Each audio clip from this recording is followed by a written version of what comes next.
Pertamax beneran nih, Pertamax beneran. Warnanya bener.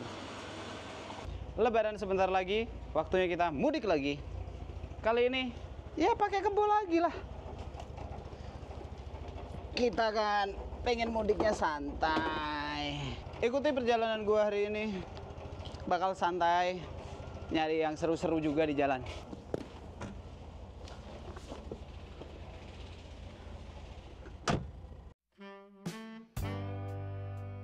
Ayo teman-teman, kita mulai perjalanan kita. Gue berangkat habis sholat subuh dengan doa bismillah, memohon kelancaran yang maha kuasa. Semoga perjalanan kali ini aman terus.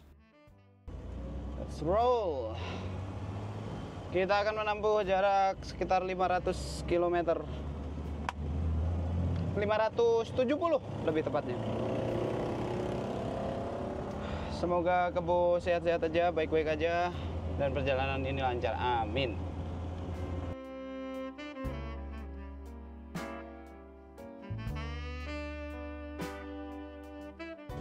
Kita isi bensin dulu. Hal pertama yang gue lakuin sebelum jalan adalah ngisi bensin si kebo sampai full, biar kita nanti tahu berapa liter sih habisnya sepanjang perjalanan ini. Oke, kita lanjut jalan.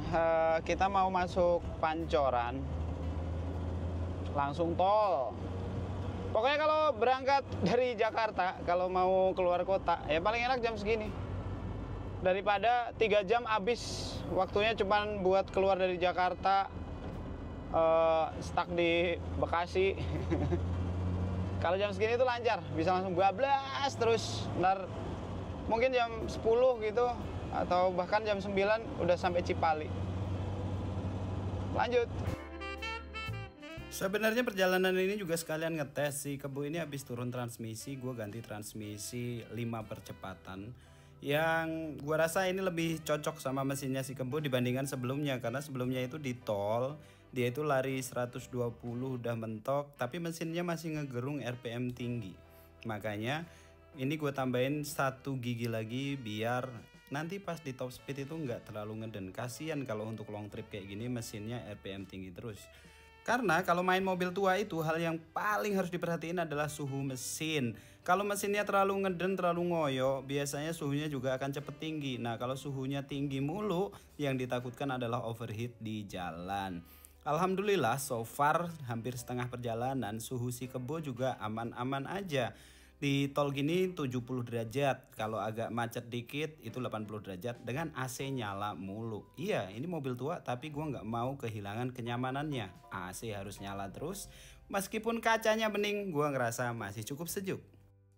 Halo teman-teman, ini pukul 7.50. Kita naik mobil baru kurang lebih 2 jaman, hampir 3 jam.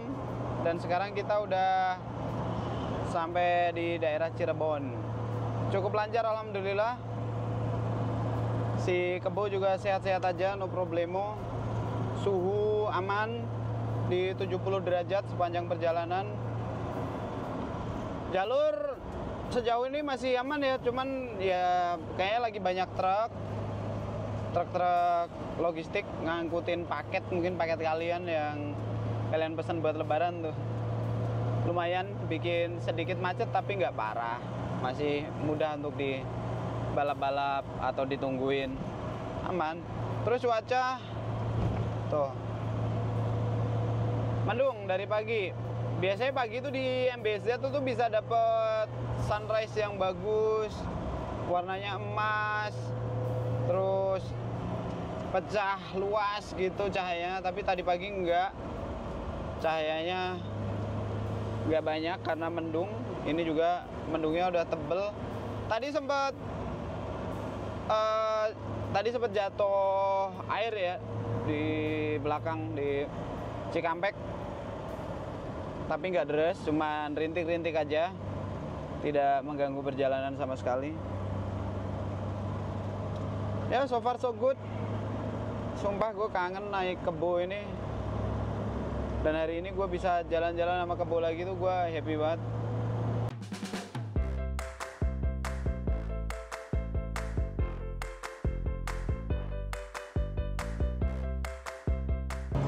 teman-teman, so far jalur tolnya aman lah ya untuk dilewatin mudik.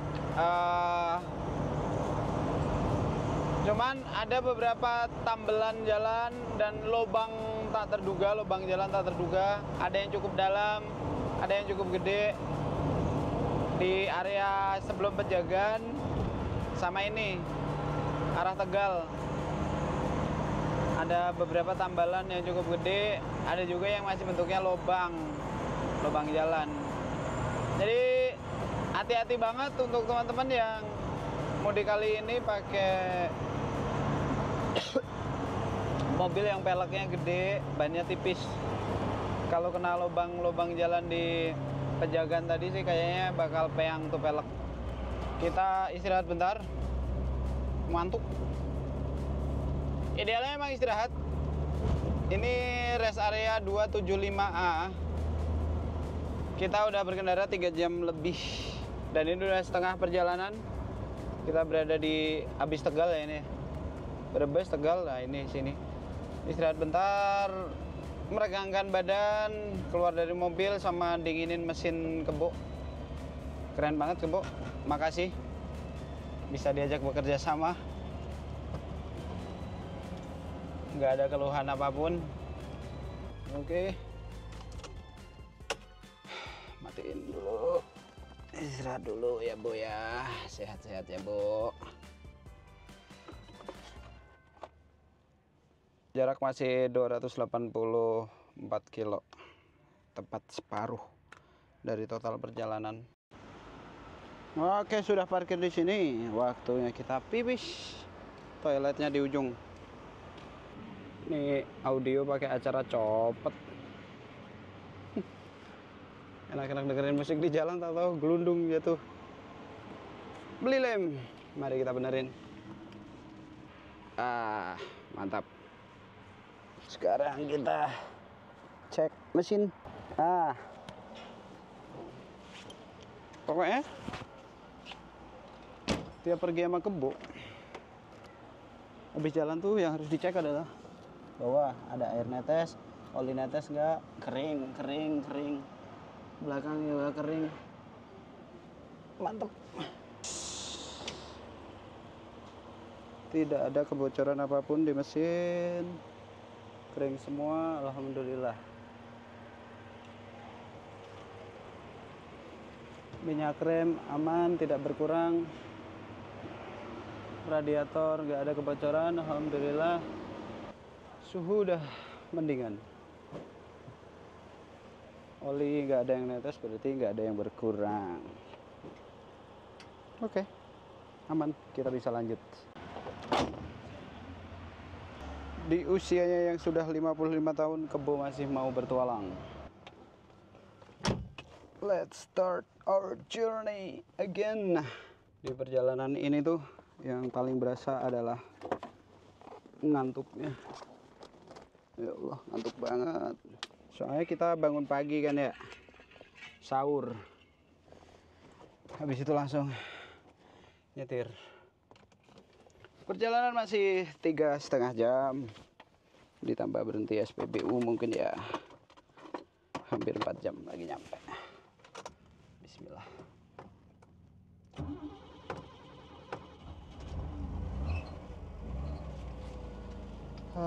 Alhamdulillah pakai AC-nya. AC-nya mantap, adem. Yuk kita lanjutkan perjalanan.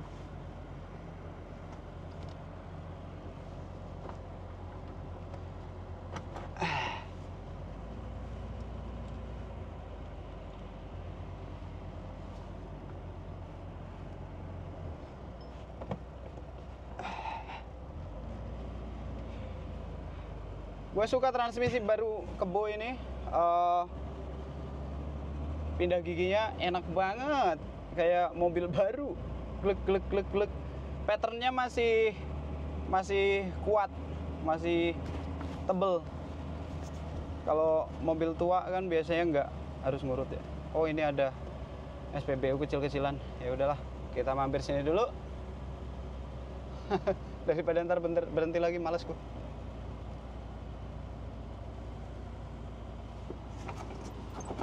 Pertamax ada masih. Yuk.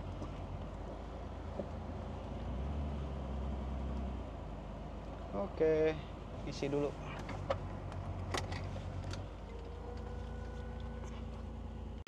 Pertamax beneran nih, Pertamax beneran. Warnanya bener. Buset. Orang-orang Pertamina kayaknya pada khawatir sama isu yang terakhir ya. Ini tadi sampai disamperin branch manajernya yang di sini, terus dijelasin bahwa bahan bakarnya Pertamina itu sekarang udah aman. Ya itu ya kelakuan 1-2 oknum lah ya. Maksudnya yang dihidupi Pertamina itu banyak, terus manfaat Pertamina juga banyak untuk banyak orang. Kalau gara-gara beberapa oknum Pertamina harus hancur sih kayaknya juga jangan ya, sayang, itu aset bangsa juga. Kalau ngomongin kesel ya, gue sebenarnya kesel kemarin, kendaraan gue pada hancur. Ada yang engine runway gara-gara kerak di mesin berlebihan. Impala klepnya patah karena timing knockingnya tuh nggak sesuai. Sempet kecewa memang, tapi ya mau gimana lagi. Cuman Pertamina yang distribusinya sampai ke daerah-daerah, sampai ke minggir-minggir kan. Jadi ya selama mereka masih mau berubah ya support aja lah ya. Ya nanti gue mau menuju Jogja dulu, baru habis itu ke Sragentina. Ada beberapa kerjaan yang harus gue kelarin dulu, baru habis itu lanjut ke rumah almarhum Eyang udah nggak ada 5 bulan yang lalu. Tapi kalau lebaran gini juga masih pada kumpul bareng. Gak apa-apa, biar silaturahmi keluarga besar tetap terjaga. Pasti ada yang beda lah. Lebaran nggak ada Eyang lagi. Makanya tapi ya gue ngerasa kayak lega aja. Kemarin tuh tiap lebaran gue selalu menyempatkan untuk pulang, untuk ketemu Eyang. Sampai COVID pun gue tetap nekat balik ketemu nyokap, ketemu Eyang. Karena ya kayak gini nih, begitu udah nggak ada, rasanya emang beda, tapi nggak nyesek-nyesek amat lah. Makanya untuk teman-teman yang masih punya orang tua, masih punya keluarga, kalau bisa diusahain pas lebaran tuh tetap pulang, tetap ketemu. Karena suatu saat kalau keluarga udah nggak ada, pulang ke kampung tuh rasanya udah hampa banget.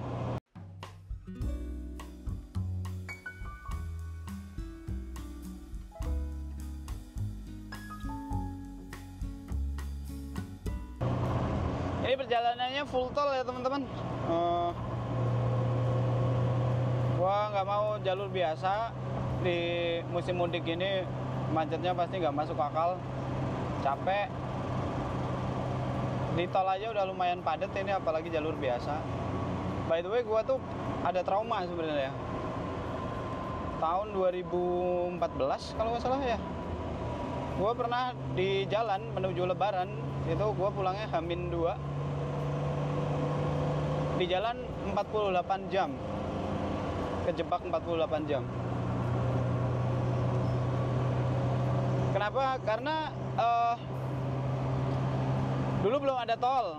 Terus jembatan Comal yang di Pemalang ya, itu putus, rusak karena banjir kayaknya. Akhirnya pas nyampe Bumi Ayu itu tuh, dia tuh jalurnya tengah sawah gitu loh. Nah itu buka tutup. Anehnya kayak kenapa buka tutupnya kayak sehari. Gue bener-bener semalam di mobil tapi di jalan gitu. Semua yang kena macet tuh pada matiin mesinnya, ada yang nyalain juga. Terus di jalan tuh ada yang jual makanan tuh harganya sadis-sadis banget. Nasi sama telur doang 30.000. Bensin dulu dijual berapa puluh ribu gitu per liternya. Gila, orang Indonesia ya. sebagian orang Indonesia itu oportunisnya luar biasa oportunis. Melihat kesempatan meskipun sesama saudara, sebangsa itu sedang menderita gitu, lagi macet, tetap aja nyari untungnya, nggak masuk akal. Sedih mentalnya. Jadi kalau kayak mereka nyalain pemerintah yang serakah, pemerintah yang korupsi, kadang kita lupa bahwa pemimpin itu cerminan dari masyarakatnya. Karena siapapun pemimpin yang terpilih adalah yang hasil dipilih oleh mayoritas rakyatnya. Dan mereka biasanya milih orang yang setipe karakternya sama mereka. Jadi kalau merasa pemerintahnya aneh, nah udah ini belum? Udah introspeksi belum? Apakah kita udah cukup jujur, cukup tertib, cukup disiplin, dan amanah, dan gak oportunis? Memasuki tol Semarang, Tembalang, Bawen dan sebagainya, ini adalah salah satu tempat yang cukup challenging buat si Kebo, karena di sini banyak truk terus nanjak. Kebo jadi nggak bisa ancang-ancang. Bagaimanapun juga mobil tua kan tenaganya nggak segitunya ya. Tapi syukurlah kali ini Kebo moncer-moncer aja, suhunya pun aman-aman aja. Biasanya di tanjakan Semarang ini suhunya naik nih mobil. Tapi ini kayaknya cara Canga dibenerin udah sempurna. Suhunya bener-bener di 80 aja terus. 80 aja terus. Nggak ada overheat. Mantap. Ya, ini sesuatu yang gue syukurin dari si Kebo. Kebo itu mobil yang baik. Dia mau trouble atau apapun itu biasanya ngelihat tempat. Kalau udah sampai rumah lah atau di tempat yang deket bengkel lah. Dan memang terbukti kembali ini sepanjang perjalanan Kebo aman-aman aja. Suhunya juga masih aman, selalu di antara 70 sampai 80 derajat, bahkan di saat AC terus-terusan dinyalain. Selain itu juga gue ngerasa bahan bakar si Kebo lebih irit, karena biasanya dari Jakarta sampai Jogja itu gue ngisi full tank 2 kali terus nyisa 1/4 tangki. Kali ini enggak deh, kali ini tuh cuman habis sekitar 1,5 tangki, bahkan kurang dari itu. Ini sebuah progres yang bagus dari si Kebo dengan engine yang original, tapi kalau transmisinya itu pakai yang rasio yang bener, ternyata tenaganya ada dan jauh lebih irit. Ini bikin gua happy banget. Nah, kita udah keluar tol. Kali ini kita ajak Kebo ke habitatnya, yaitu ke daerah yang hijau-hijau dan banyak rumput. Betul teman-teman, kita sudah sampai di Jogja dan alhamdulillah kami sampai Jogja dengan selamat, tanpa halangan apapun, tanpa kendala apapun, dan Kebo sehat-sehat aja sampai sini. Bahkan BBM-nya lebih irit dan juga gua full AC di sepanjang perjalanan. Biasanya tuh gua matiin AC kalau lagi nanjak atau macet. Kali ini gua cuek soal AC dan alhamdulillah Kebo tetap sehat dan lancar ngebawa gua sampai kampung. Kayaknya sampai sini dulu vlog di episode kali ini. Makasih udah nemenin gue sepanjang perjalanan ini. Semoga apa yang gue sampein bisa nambahin pengetahuan atau apapun buat lu semua. Selamat Lebaran teman-teman. Oke, kita sudah sampai di Jogja. Ini Kebo udah di habitatnya. Makasih udah nemenin perjalananku dari Jakarta sampai sini. Nanti akan dilanjut lagi vlog berikutnya, vlog Lebaran. Sampai jumpa di episode berikutnya dengan konten-konten yang gak kalah seru sama kendaraan-kendaraan seru.